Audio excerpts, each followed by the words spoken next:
Thank you again, but also I would be remiss if I didn't wish you a happy birthday, which was Thursday. But I was just going to say, not only was Carrie's birthday on Thursday, but Annie Constantine also joining us, over 50 years as a faculty member here at Alfred State College. And Paul Pebbles' birthday was also on Thursday, who we're going to bring up here in a moment. It was random how all three were on Thursday. And how about this? We're going to go right over to Ann, too. Her birthday was on Monday. So is this wild? That's not how you were chosen by any means. As we got into the week, you're like, what is happening here? So happy birthday again, Carrie. And I know you said your niece is today, and you're headed to a birthday party later.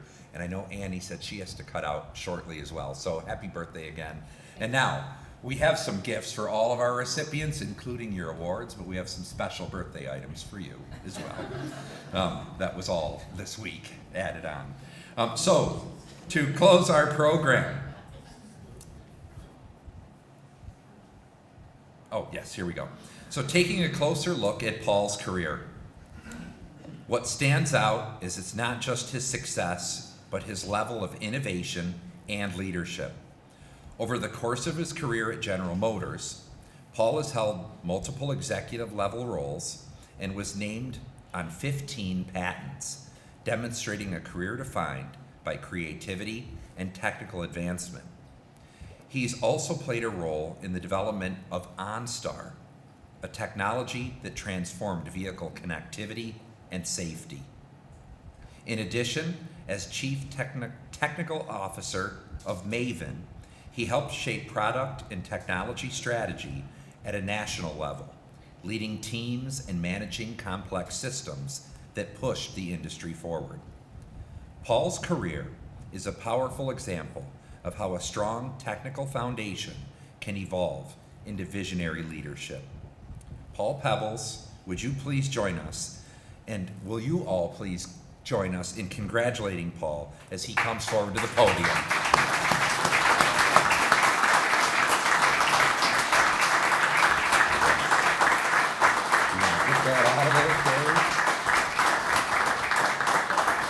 Now these are quite heavy, and I'm going to let Carrie handle it. They're also gorgeous. Oh, yep. Just try to get out of the screen. That'd be awesome. And Paul, would you like to share a few words? Sure. Oh, I just want the actors. All right. Well, thank you very much. I really appreciate the recognition from Alfred for this award. And, I kind of think back to when I first came to Alfred. I had no clue what I was going to be doing. I just know I wanted to do something technical. And I think Alfred really prepared me for that. As part of the engineering science program, we were able to get experiences into different technologies, and that really served me much better later in life. Also, actually, Coach Gary Moore over here was my coach back when I used to run here at Alfred, and he definitely taught us the value of hard work and being very regimented in our schedules and those types of things. All those things that I have learned were able to be translated later in my career as I went on to get additional degrees and all the different things that I've had the opportunity to experience and participate in. A lot of those are grounded from the things that I've learned from Alfred. So again, I really appreciate the recognition and the award, and looking forward to continue to support Alfred.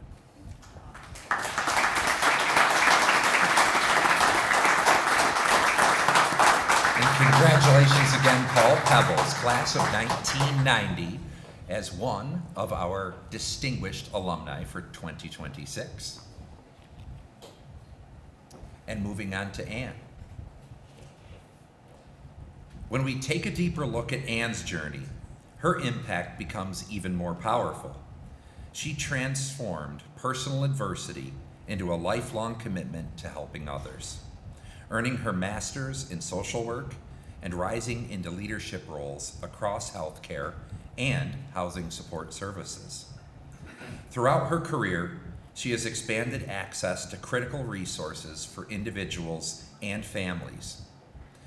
This includes serving as director of the Match program, and as Vice President at Arbor Housing.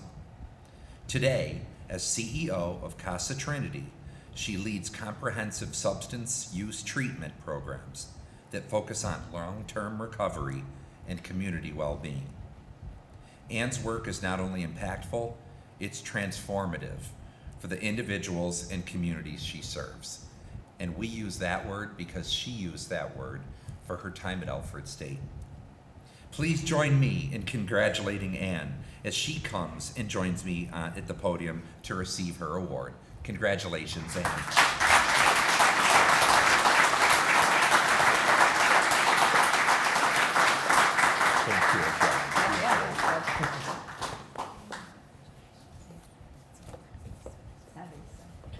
It is.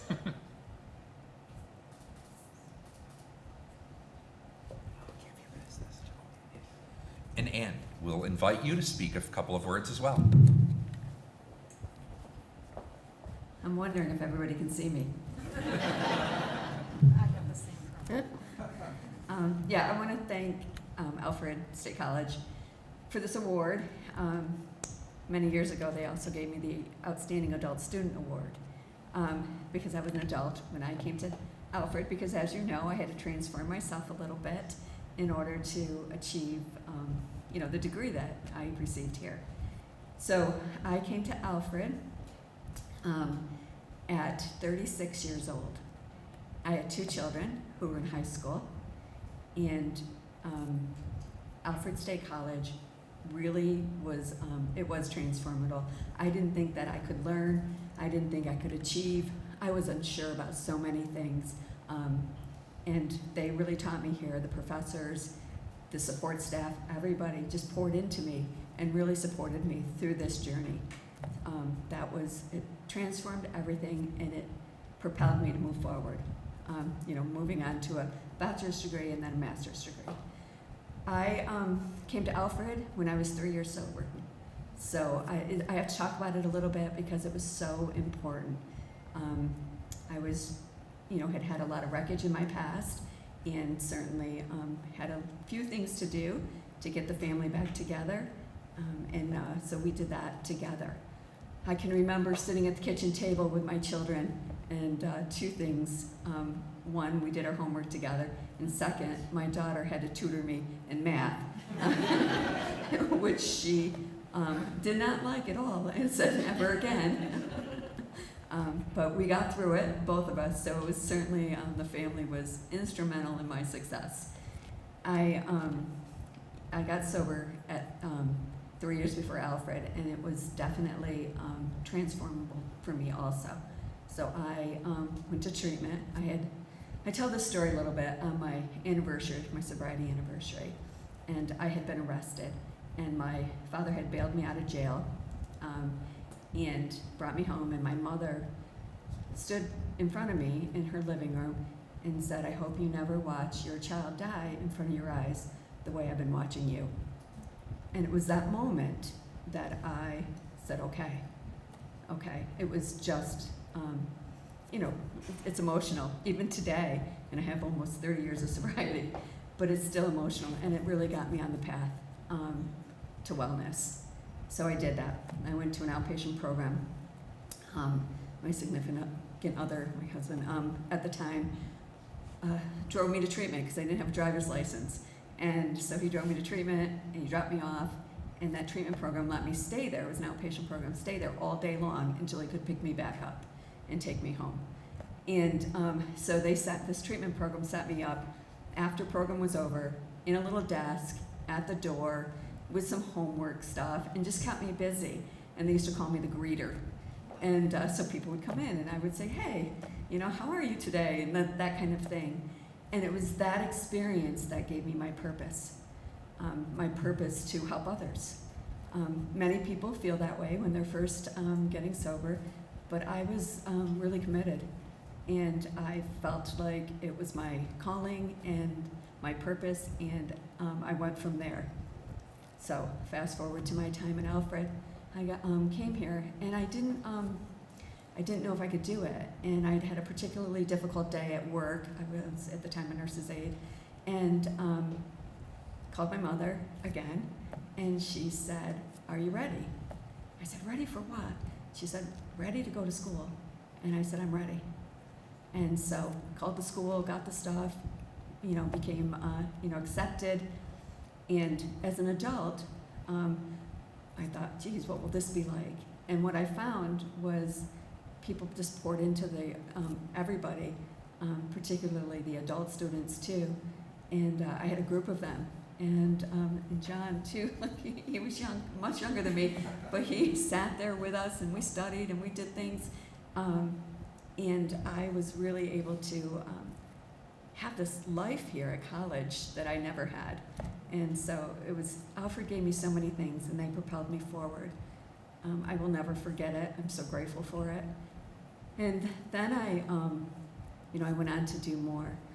I became a clinical social worker, and I have practiced in all of the areas. I've done private practice, I've practiced in mental health, I've practiced in substance use, I practiced with people who weren't even in treatment half the time, things like that. And I really got a diverse experience through my practice. Went into leadership, supervisor, director, VP, of multiple different types of programs because I was just very curious. There was a period in one of my positions that I had a client in front of me, and I was doing a treatment plan, and I was treating her for substance use disorder, but she also had some depression. So I put on the treatment plan that I was going to help her with depression. I was trained for it. And I found out that I wasn't allowed to do that the state siloed us. You have a license to the treatment programs can either treat substance use or mental health. They couldn't cross sides. And that stuck with me forever. So through my time, I got a lot of experience in both worlds, and I determined that this wasn't okay. Everybody should be able to walk into a door and get whatever treatment they want from that facility. And over the years, New York State has lightened up a little bit and had developed some licensures for programs to be able to treat both services. So I built an integrated care service through Casa Trinity. So we treat prevention, addiction, mental health, and also recovery services. So we provide all of that so you can get your treatment from the minute that you walk in, whenever you're ready, whatever door you walk in, all the way through the end of that treatment, and then after you leave treatment in our recovery programs. So we've been real busy with that. And we serve today, we're in 5 counties. When I started this job in 2015, we were a $4 million company, and currently we're a $25 million company. We've expanded from 2 counties to 5 counties and another state in Pennsylvania. And we treat the whole person. There's no wrong door. You come in, you're just a human being that can get whatever services they need from us. So transforming myself really gave me a vision to be able to transform service for other people.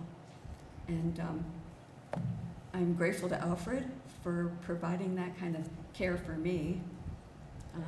And I felt safe in the treatment programs that I went to, and I felt safe here at Alfred. And that's been critical in my ability to do what I do. So thank you.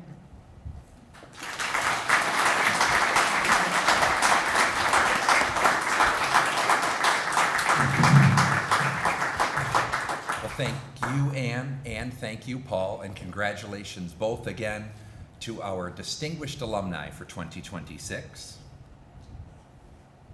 And now we'll move on to our 2026 Outstanding Young Alum. And the distinction here is that both of these students were nominated as Outstanding Young Alum, meaning they have graduated within the past 10 years. So we will start with Cassandra Bull, class of 2016. What makes Cassandra's work especially impactful is her ability to influence agriculture beyond the field level. Through her work in policy and national initiatives, she has helped advance sustainable agriculture and expand access to healthier food systems, bridging the gap between local farming and broader community outcomes. That even started in Alfred when she, as a student, helped with the community, the farmer's market and the community garden. Both. Yes, thank you. And also, as she decided to stay in Alfred, which became an 8-year gig. Her leadership reflects not only expertise, but a commitment to creating long-term systemic change in how we approach food and agriculture. Please join me in congratulating Cassandra as she comes and joins me to receive this award.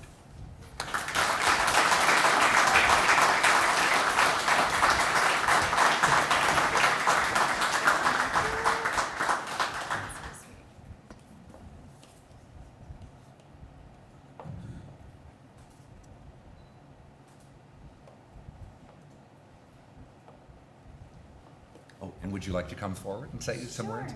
Sure. Okay. Thank you. I have a lot of people to thank that are here supporting me today. So I also want to thank Alfred State University at large. You've totally transformed how my leadership in my career has evolved over the last 10 years. This is the last year I'm eligible for the Young Award, by the way. I'm not a traditional student. I started at Alfred University as an art student, and I learned about this 100-year-old agreement called the Interinstitutional Agreement between the colleges that said if you attend one, you can take classes at the other. And I hatched a scheme to get a practical, hands-on degree. By the time I was done at Alfred University, I wanted an agriculture degree at Alfred State. And so every semester I took a few classes, trickled in, and after around 4.5 years, I did it. And I graduated with my Associates of Agricultural Technology at Alfred State. And I owe that all to Phil Schrader and Jessica Hutchison for their flexibility in dealing with me and my weird schedule and my ideas about organic agriculture, and just the welcomeness that you guys showed me was incredible. And then I also worked to integrate art and agriculture throughout my time. And the last semester, I met Jonathan Hilscher, who at the time was the director for the Center for Civic Engagement at Alfred State. And that is a really great office. If you don't know, it helps connect students with the broader community, activism on campus. And I got to work there as a work study. And then I graduated, and Jonathan had partnered with Cornell Cooperative Extension of Allegheny County on an AmeriCorps role. And I'm so fortunate that you hired me from your office to the same desk, or maybe a different desk. And I was given so much flexibility and encouragement, really, truly, from Phil, from Jess, from Jonathan, and Laura Hunsberger at Cornell, to build a county-wide farm-to-school program. So if you don't know, it connects local farmers, gives them stable markets with schools, school gardens, ag education, really important stuff for our youth. And I was interested in that because at the time, even though I was a student, I was on the board of the Alfred Farmers Market. I became interested in agriculture. I didn't grow up on a farm, but it was really coming to the Alfred Farmers Market, meeting my favorite farmers, Sasha and Amanda, still to this day, and just understanding the kind of community that food can create around a table that made me want to do agriculture. And I was working on farms, and we were growing all of this food and didn't have anywhere to sell it. And thinking about rural, sparse communities, schools are the places that farmers can continuously form relationships, have stable markets when there aren't really that many outside of the summer. So that's what I did. I was determined, a little bit out of spite that we didn't have great sales, to build a farm-to-school program. And we wrote grants. We continued that for multiple years. I worked at Cornell Cooperative. And even though that job was a little tenuous, it was temporary at the time, now the county has officially decided to fund that position part-time. So I created a job, created a program, and worked so closely with farmers, cafeteria managers, and one very special teacher who is also here today cheering me on, Patricia Eshelman. At the time was a teacher at Bolivar-Richburg School District, and now is actually a faculty member of the Agriculture Department at Alfred State. They're so lucky to have you, but at the time we created an agriculture curriculum. You really developed a school farm with chickens and fruit trees and vegetables, and it was such an amazing experience. And as I said, I loved it here. I really wanted to stay. I loved my community. I loved all the nonprofits I was in. I feel like the beauty of Alfred, of being in a sparse rural community where there really, respectfully, isn't a lot, was what formed my leadership, right? So there's not a lot of money, which makes you be creative and scrappy. There's not a lot of people, which makes you form really strong relationships and find your kin.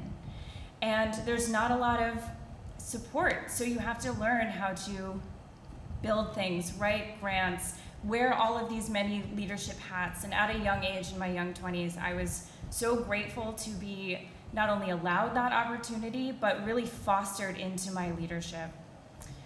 And also during that time, I met a group of folks trying to build a community garden in Wellsville for many years on an abandoned lot. And we worked together. This is another place where Alfred State fostered my leadership. We worked together with the building trades department to put in a water line. We worked with the masonry department after I graduated, who taught me masonry to lay this park brick by brick with their students and volunteers and friends. And it's there right now. It's on Main Street. It's called the Facet Green Space. You can go there, harvest vegetables, walk around. We have instruments. There's a fountain which was made by a local artist. And it's really such a great space, all fostered by the Center for Civic Engagement, and Alfred State Building Trades Department really cares about this community and their young students and their leadership. So I went to grad school, and for the past 4 years, I've worked at the National Farm to School Network. And this is really important. I skipped over this, but my senior capstone at Alfred State was about farm to school. It was about that connection, and I did it at the local level. I researched it as a student, and now I'm at the national network shaping policy. So I work with advocates across the US, state level advocates, state agents. We've helped design, write, and pass bills for millions of dollars to help create stable markets for family farms, teach children about agriculture and school gardens. And then at the federal level, I think we're supporting more funding for local farmers. And I think next week we have a bill being introduced that can create a permanent revenue stream for schools to buy directly from local farmers.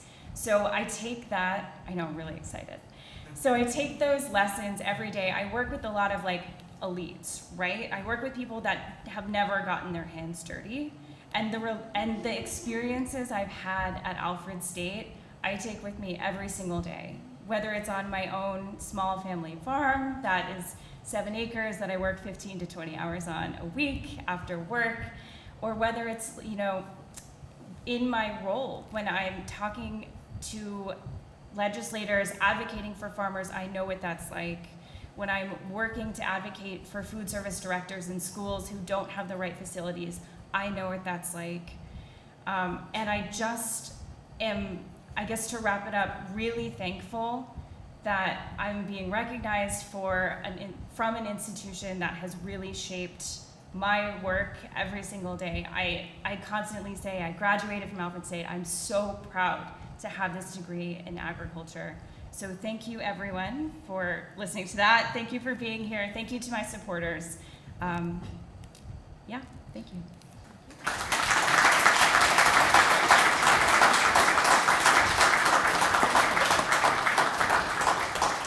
Congratulations again, Cassandra. I forgot the word already, but it was gritty? No. Scrappy. That's it. We need to start using that more. I like that. I stepped away. Here we go. Katelyn, Katelyn Miller, class of 2022. And when we walked in today and spoke, remember, some of her years here at Alfred State were during the COVID years, and she was online. So welcome back, Katelyn. And Katelyn represents that next generation of leaders who are already making a difference early in their careers. Her continued involvement with Alfred State as a guest speaker and contributor to program development, she demonstrates a strong commitment to giving back and helping shape the future for current students. Katelyn's education at Alfred State and her real-world experience earned her a role that typically requires a master's degree. What's especially exciting is not just that she has accomplished so far, but the leadership and impact that clearly lies ahead for her. Could you please join us in congratulating Katelyn as she comes and joins us at the podium to receive your award.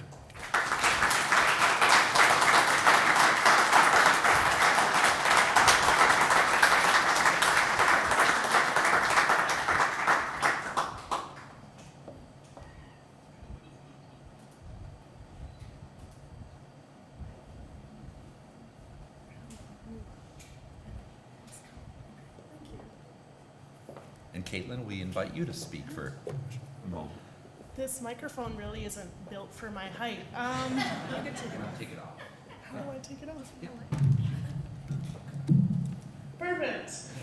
I wasn't told I was going to be saying anything until I got here today. So hopefully short and sweet, but I'm just so appreciative and honored to be awarded today. I knew that when I got the phone call from John that a Dr. Schrader may have been involved in that decision. So I appreciate your continued support and the entire ag department for continually inviting me back and letting me be involved in future decisions. And of course my family. I know that when we get home they're gonna be bragging about me to all their friends, which is kind of cool. So just very appreciative for my experiences here, leading me to Cornell Cooperative Extension where I now work. I got that job when I was still here at Alfred, and I just remember talking to Phil about the job, and I was like, I'm kind of scared, I don't want to do it. And he's like, the worst they can tell you is no, which was the worst thing, but then they didn't tell me no. So we're here, and I'm just, again, very appreciative and to be here amongst other Alfred alumni. And last thing I want to say is don't forget to thank a farmer.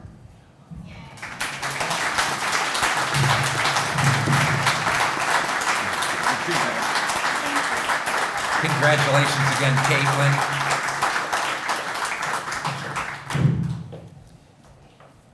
And congratulations to all of our award recipients this afternoon. Paul, Ann, Cassandra, and Katelyn. As we conclude this special recognition, I want to once again congratulate our 2026 Distinguished Alumni and Outstanding Young Alumni.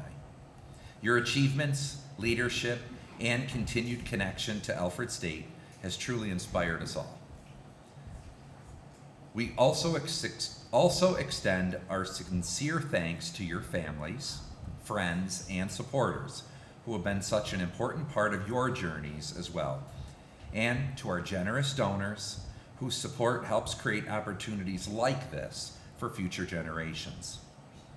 Events like today are truly a team effort, so I'd also like to recognize and thank our colleagues in ACES for the brunch, our IT department who is helping, our marketing department who's filming and recording so we can have my stumbling all day, but lovely speeches, and along with everyone who's worked so hard behind the scenes, including the Alumni Relations Department and Institutional Advancement, Jill Dunn, Mary Perkins, and Sandy Burdick, who are in the room. I also want to acknowledge Mary Huntington, who is also in the room today, former wife of former President Huntington. She turned 103 years old in March, so we want to give a shout out to Mary as well. And as we transition from this program, campus tours will be beginning from the front door of the Orvis Center. So we'll actually even go into the Orvis lobby.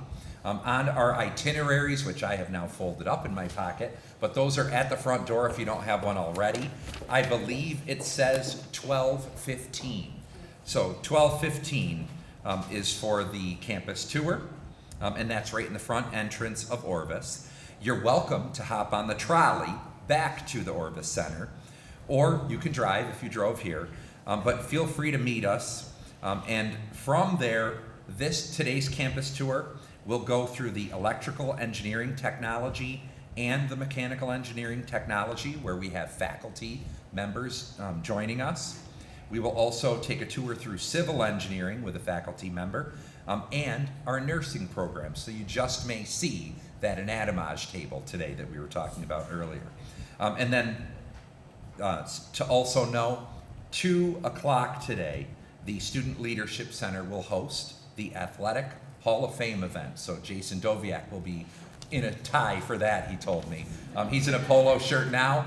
If you see me after this brunch, I'll be in the polo shirt. So again, congratulations to everyone. We appreciate you all coming here. We also invite you to take full advantage of any photo opportunities before you leave the Lake Lodge this afternoon. And of course, this is just one part of Reunion Weekend. We encourage you to stay, reconnect, and enjoy at events happening throughout the day, including that Hall of Fame event, and also we have a paint and sip. The bookstore is open on campus in the Student Leadership Center. Main Street offers Makers on Main, a local craft show, until 4 p.m.